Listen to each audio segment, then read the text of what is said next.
La troisième nuit de cette semaine culturelle aura été marquée par les prestations des quartiers Hamabangu et Kabara. Des messages forts ont été véhiculés au cours de cette soirée théâtrale pour montrer comment la dynamique est en train de renaître à Tombouctou. On n'est pas ensemble, c'est vrai. Mais ce village, nous, on le fait vivre. Les lains, c'est nous. Les couscous, c'est nous. Les rimoges, c'est nous. L'huile pomprie, c'est nous. Les habits, c'est nous. Les tapis, c'est nous. Dans la rue, on voit des enfants jouer au baby-foot. Preuve que la vie a repris de plus belle. Des jeux autrefois considérés impies de la ville. À l'entrée du marché, escale chez ce vendeur d'articles divers. Selon Seydou Koulibaly, les affaires ont repris et les marchandises se vendent bien. Maintenant, ça va très bien. Après l'occupation, vraiment, on a eu des pertes, mais maintenant, ça va. La ville est pleine, tout ça marche. On remercie vraiment le bon Dieu. En ville, ça va. Bon, tous ceux qui sont venus, ils sont partis, ils sont revenus. Tout ça va, ils sont bien assis. Il n'y a pas de problème. On est tous d'accord. On est ensemble ici, on mange ensemble. Il n'y a pas de problème entre nous ici aujourd'hui. L'artisanat est l'un des secteurs qui a le plus souffert de l'occupation djihadiste. Nous, ici à Tombouctou, nous sommes à 60% artisans. Cela veut dire que c'est l'activité première. Donc nous ne vivons que de ça. Donc si le tourisme est touché, si le tourisme est arrimé, cela veut dire que nous, on tousse. Pour Handan Betraoré, président de la coordination régionale des artisans de Tombouctou, cette semaine culturelle a été une occasion pour lui, en tant qu'acteur culturel, de s'épanouir, mais aussi de faire des affaires. La semaine, moi, ça m'a apporté beaucoup. Dans la mesure où toutes les tenues de ces différentes troupes-là, c'est moi qui les ai faites. C'est dans ce même atelier que nous avons confectionné. Ça m'a permis aussi de faire travailler certains artisans qui étaient là depuis 2 ans qui n'ont pas travaillé. Donc vraiment, c'est un apport très important pour moi. Les femmes privées de toute activité sont aujourd'hui au cœur du business local. Une ambiance que l'on vit dès qu'on arrive dans le grand marché de la ville.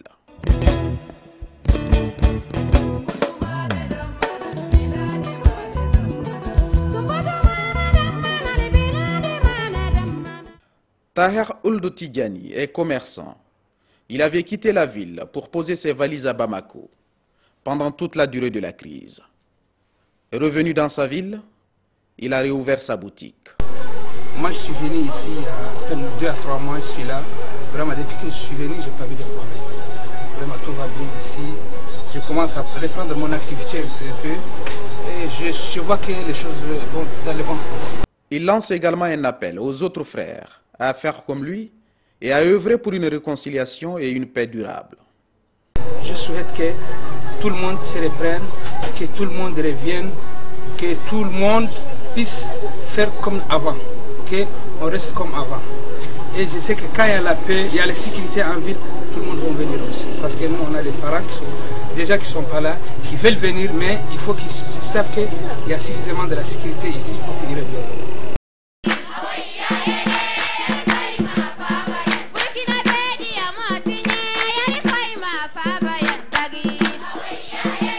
Escale chez le président du conseil régional. Il a noté que Tombouctou est victime de la désinformation. Pour Mohamed Ibrahim, il est important de faire la part des choses. Quand on se parle, ça permet d'éviter toute délation, a-t-il ajouté. Nous avons connu le retour des populations. Les premiers mois ont été effectivement difficiles. Mais depuis, il faut reconnaître que l'État et les partenaires ont fait beaucoup d'efforts. L'armée malienne est présente. Aujourd'hui, nous nous sentons en sécurité, aussi bien dans la ville que sur les axes entre les différentes villes qui constituent la région. On peut dire qu'aujourd'hui, la paix est vraiment de retour à Tombouctou. Il y a beaucoup de populations qui sont rentrées de Goussi jusqu'à Léré. Pour nous, nous sommes en contact avec les différents maires, avec les différents présidents de conseils de cercle. Et une bonne partie des populations déplacées au Burkina sont rentrées aujourd'hui dans leurs différentes localités par leurs propres moyens.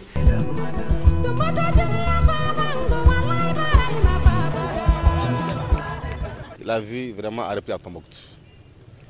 Le marché, aujourd'hui, si vous le fréquentez, toutes les boutiques sont remplies de marchandises. Les gens ne se soucient même pas de ce qui se passe, ils sont tous sur place. Dieu merci. Vous avez la ville, il est plein de véhicules, la circulation est vraiment dense. Les gens par-ci, par-là, mènent des activités lucratives, le commerce, l'agriculture, la vente des animaux. Vraiment, la vie a repris à Tombouctou. Plusieurs bibliothèques qui avaient fermé ont réouvert leurs portes. C'est le cas du centre de documentation et de recherche Kadi Al-Akib, rattaché à la mosquée Sankori. Son directeur retrace l'histoire de cette richesse historique. Nous sommes ici dans la bibliothèque du Kadi Al-Akib, une autorité de la ville de Tombouctou. Cette famille est une famille de lettrés, de grands savants du XIVe et XVe siècle. Plusieurs livres avaient été déportés au Maroc et en Espagne. Cette bibliothèque s'est reconstituée aujourd'hui avec les manuscrits dont disposent les familles descendantes du Kadi Al-Akib Ben Mahmoud Ben Oumar. Mohamed El Mokhtar se félicite de la reprise des activités dans sa région. Cette famille avait une très grande bibliothèque qui avait disparu avec l'invasion marocaine. Et la famille était en train de reconstituer. Malheureusement, avec les événements, les travaux ont été interrompus. Maintenant, avec le redémarrage de la vie, la famille a repensé, reconstruit.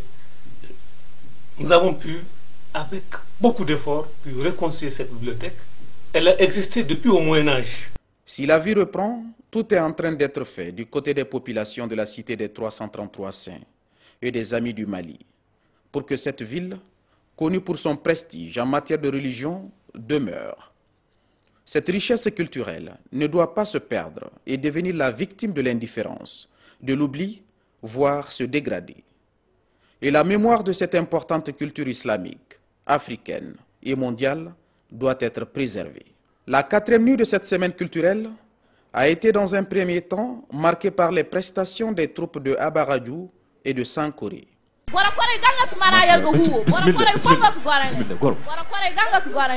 guna ma hunay huccini ko ga harga man jani guni jawano no gujundi no kunkum no kundi me mar jinji moko di dergal men beni men ay huwa fongo lama aw yakle bas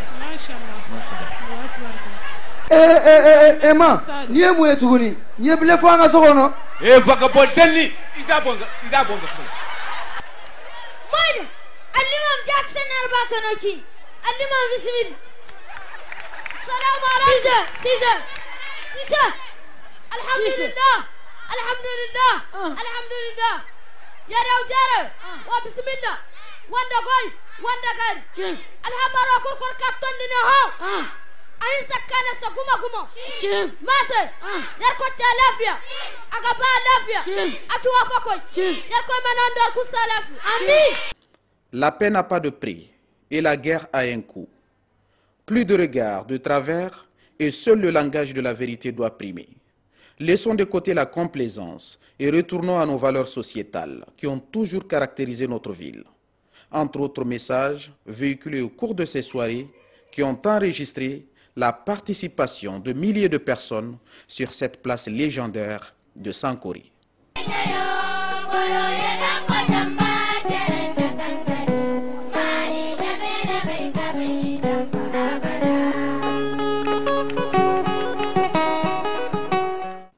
De près ou de loin, on s'inscrit dans cette dynamique.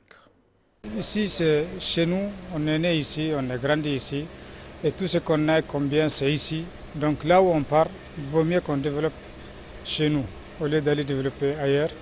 Et on est fils de cette ville, Tombouctou, et on est bien avec tout le monde, on n'a jamais eu de problème, quoi que ce soit. Et vraiment, je souhaite que vraiment, il y aura la paix, et que vraiment tous les enfants du pays soient réunis pour qu'on avance.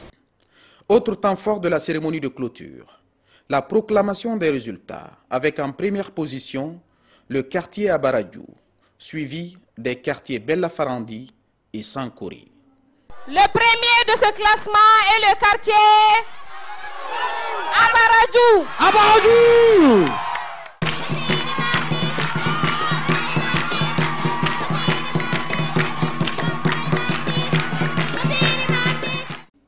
Des diplômes de reconnaissance et de participation ont été remis à tous ceux qui ont œuvré, de près ou de loin, à la réussite de cet événement, qui a vu pour ce dernier jour la participation des chefs de quartier de Tombouctou ou de leurs représentants. Une occasion pour les notabilités de la ville, des 333 saints, de lancer des appels aux autres frères déplacés qui vivent encore hors des frontières maliennes. À Tombouctou, on a toujours dit « Fournidje Makambe Idjawani ». C'est la traduction, terre à terre. Laisse ton enfant au profit de l'enfant d'autrui. Donc, pour concrétiser cela, les Tombouctiens ont dit non à l'indifférence. Viens, on est ensemble. Tous ceux qui ont quitté Tombouctou ont leur place à Tombouctou. Et les Tombouctiens vous disent, venez, la paix est obligatoire. Le vivre ensemble est obligatoire. On est tous là, on va se compléter, on va vivre ensemble des années, des siècles durant. C'est ça qui a été la force de Tombouctou, c'est ce qui a fait l'histoire de Tombouctou. Un grand remerciement aux partenaires, à la jeunesse qui a offert cette semaine pour la population, pas seulement pour tout le secteur de Tombouctou, puisque les gens sont venus de Bourem, de Ber, de Salam, un peu partout, Breminali, pour vraiment fêter avec nous cette semaine culturelle. À mes frères qui ne sont pas encore rentrés, qui sont au sud, qui sont dans les camps de réfugiés, que c'est l'heure de revenir à la maison. Blanc, noir, jaune, toutes les couleurs qu'on peut imaginer. Et la devise de Tombouctou, c'est Fournidje Makambe Idjawani. Ça veut dire que Tombouctou fait la place même à ceux qui ne sont pas de Tombouctou, a fortiori ceux qui sont de Tombouctou. Une réussite en effet parce que, vous savez, Tombouctou est une ville culturelle. La jeunesse de Tombouctou est une jeunesse pacifiste, est une jeunesse imbue de culture, culture tombouctienne. Et la culture tombouctienne, c'est quoi? C'est le vivre ensemble. C'est ça l'expression qu'on utilise ici à Tombouctou quand vous entendez Kouérégué. Kouérégué, ça veut dire quoi? C'est quelqu'un de cultivé, c'est quelqu'un qui sait vivre avec les autres, c'est quelqu'un qui connaît, qui a un certain nombre de valeurs. Donc ceux qui ont en commun un certain nombre de valeurs, de tolérance, de compréhension, de vivre ensemble, c'est ça qu'on appelle à Tombouctou Kouérégué. La semaine culturelle, organisée par le Conseil des jeunes de Tombouctou, avec l'appui financier de l'USAID à travers le programme d'appui à la transition, Pat Mali, a permis de découvrir de nouveaux talents. Un charmant public a répondu présent pendant toute la durée de l'événement. Preuve que la vie reprend à Tombouctou. Et tous s'engagent à œuvrer dans le sens de la réconciliation, du vivre ensemble et d'une paix durable. Vivement la prochaine édition dans une cité unis et réconciliés. Tombouctou, Fournidje Makambe Idjawani.